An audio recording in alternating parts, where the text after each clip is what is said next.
काय होतं तुम्हाला? काय नाही ग, काही नाही. स्वप्न पाहत होतो. स्वप्नामध्ये मी जेवत असताना कोणीतरी माझ्या हातून माझं ताट घेऊन असं दूर फिरकवून दिलं. तुम्हाला भूक लागली का? नाही ग, भूक थांबा थांबा, मी जेवायला आणते.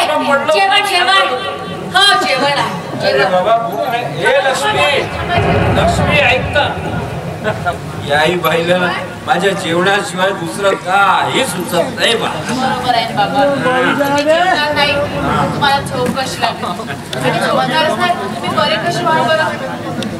या घरातलं वातावरण पाहून माझी तहान, भूक, झोप सारं काही हिरवून गेलं ग पोरी. सगळ्या सोबत नाही म्हणून तर काळजी वाटते.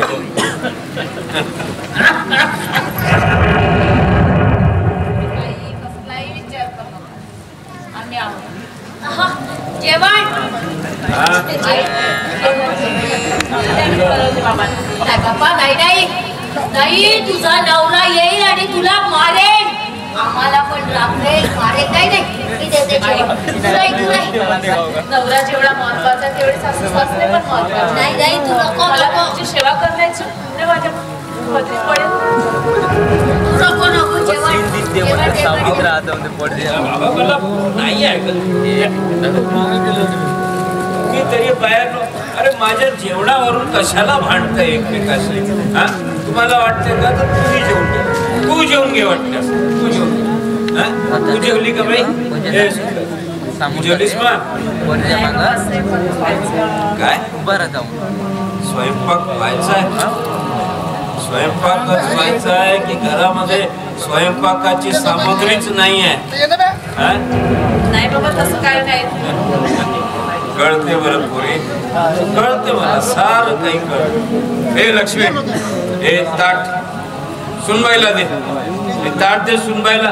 आणि हो, संजूच्या हिश्श्याचं ताट पण दे. कुणाच्या फेकलेल्या तुकड्या उचकण्याची सवय नाही. एवढे स्वाभिमानी आहात, जाळून टाकायचं ना घरामध्ये सगळं काही. काय कमी पडलं तुला? अरे काय कमी पडलं तुला? जाऊन बघा घरामध्ये काय आहे काय नाही ते. म्हणून म्हणत होती वेगळे नका हो, वेगळे नका हो. पण कुणाचं ऐकाल तेव्हा ना, भरल्या घरात पोट भरत नव्हतं. आता अरे काय कमी पडलं त्याचं सांगलं तर. आता माझा हाड शिजव घालते तुम्हाला, बस तेवढंच बाकी राहिलं. काय अरे वाडा काय शिजवू नको. आजचे दिवस काही चटणी भाकर बोलला, उद्या तुला पैशाने बुडून सोडतो. कुठून आणणार पैसे? सट्टा जुगाराच्या कमाईने? दारू सट्टा जुगारा पैसे तर आमची आज अशी परिस्थिती झाली आहे. मी कुठल्याही कमाने पैसे आणि कुठलीही कमाई करीन, पण बायकोला सुखी समाधानी ठेवणे माझं कर्तव्य आहे, धर्म आहे माझा.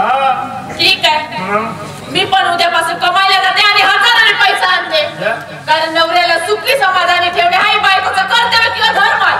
मग ती कमाई कुठल्याही पद्धतीची बोलून टाकीन. जास्त बोलून टाकीन. बायकोच्याच मर्यादेत राह. साडी नवऱ्याच्या डोक्यावर जास्त बसण्याचा प्रयत्न करू नकोस. आराम साडी रोज पुढे बोलशील ना तर साडी तुझे दोन्ही गाल लाल करून ठेवीन. मला तेवढंच बाकी राहिलं आता.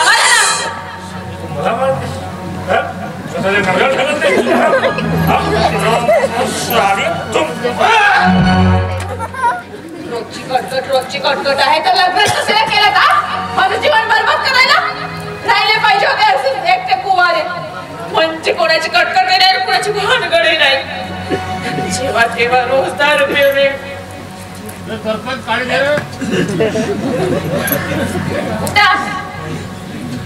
स्वतःला सांभाळता येत नाही तर पिकच कशाला येऊ. जाऊन पडा घरामध्ये. नाही रोजचा आमच्या घरामध्ये. तुमच्या घरात नाही होत. तुमच्या घरी भांडण होत नाही का? बायको करून पाहिजे, बायको करून पाहिजे बाकी काही नाही.